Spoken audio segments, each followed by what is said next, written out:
Hey, what's up guys? Welcome to my channel, and in this video we are going to modify our themes look and feel a little bit so that it looks more like a e-commerce store rather than this blog kind of a look and feel. So we will go into the appearance and theme sections, and because we have installed the storefront, actually we should go over here, and it says that you have set up WooCommerce. Now it's time to give it some style, and it says that create a homepage using storefront's homepage template, and that's what I ideally want to do. So let's click on let's go. It will do certain modifications, and now if you see, my store looks a little more interesting on the homepage. I have a banner, a shop by category, favorites, and stuff like that. So I'll click publish, and now if I hit refresh, obviously my homepage thing has changed quite a bit.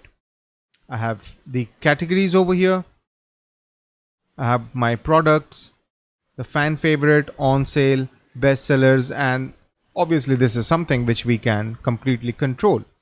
So what are the homepage settings like? We have a new homepage over here, which is fine. And then we have inside the WooCommerce product catalog, it says, I can show images, show products, show categories, show products and categories. Let's do that. But yeah, that doesn't make sense. So we will stick to products.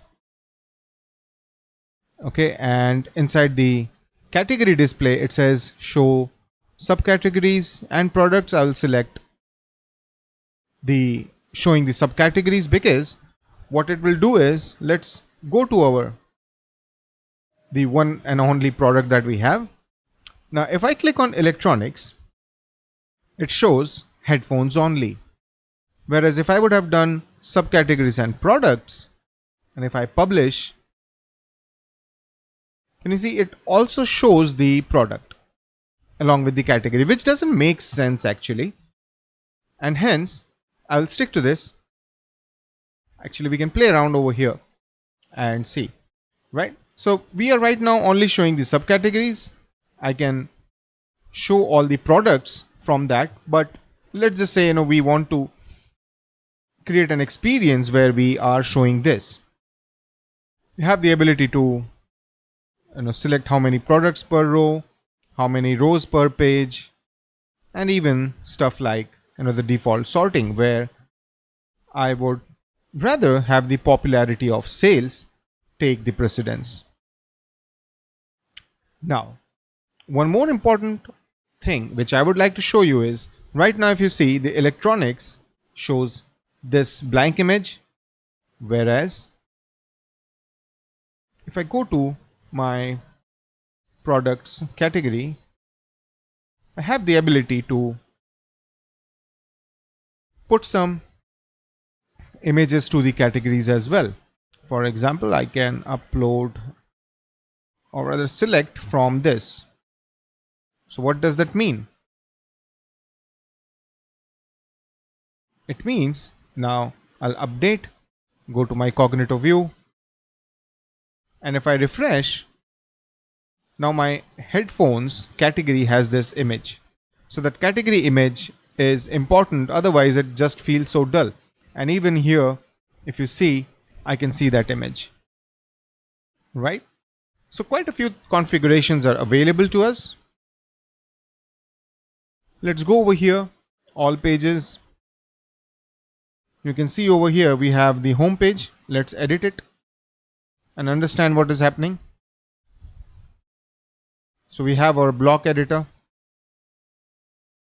Again, it's quite handy because we can do quite a few things. And if you see here, we have the ability to add whatever we want. Why don't we copy this block, or rather, yeah, let's edit it fan favorites can become something like um, most purchased, right? And obviously, let's see what we have over here. Top rated block, product image filtered by. We don't have much products to play around with. What I will do is let's so I can select electronics and it will only show me the electronics thing, or filter by stock status and stuff like that. And let's see what advanced is giving me. Okay, these are CSS classes. I'm not very worried about it. I can show the product rating if I have. I can show the product price. I can disable it. You can see it went away. I can have the add to cart button show, or hide it. I can do quite a few things, but now the most important thing is I would like to have some more products. And to do that, what I'm trying to do is, so I have an CSV which I have exported from actually another WooCommerce store where I was playing around with the products. So I'll select that. Now there is an option which says existing products that match by ID will be updated. Products that do not exist will be skipped. I don't want to select that. And let's continue. Run the importer. Let's see. It says import complete, 3 products imported. Now let's go to our listing. And we have 3 more products. Now that particular product already had that Audio Technica, so I'll just delete this. We can move it to crash, and that would pretty much give us 3 products. Let's refresh. Yes, we do have these. I need to upload the images and stuff like that. I'll quickly do that actually.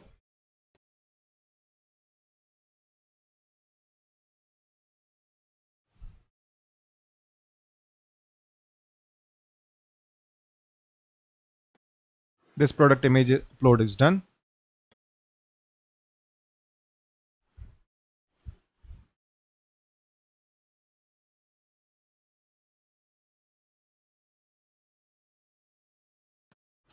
And I have uploaded here as well. Now it's time to see if we are able to see all the images. Yeah, we do. And as I said, now if I go to the categories, I have this view over here. And similarly, on the home page, now these images are coming up. Now obviously we have a lot of things to do over here because this is really not a very busy looking site, and we need to populate a lot of products. But as you see, uploading a CSV is definitely an easy way to get stuff. And if you see, what I have over here is these fields. So I have a product type which is simple, SKU, name, stuff like that. I can easily populate it. Now if those images were online, then it would have been downloaded. WordPress would do that, but right now, because I have them on my local, it cannot be fetched through a curl call, and that's why the WordPress or the WooCommerce plugin won't do that.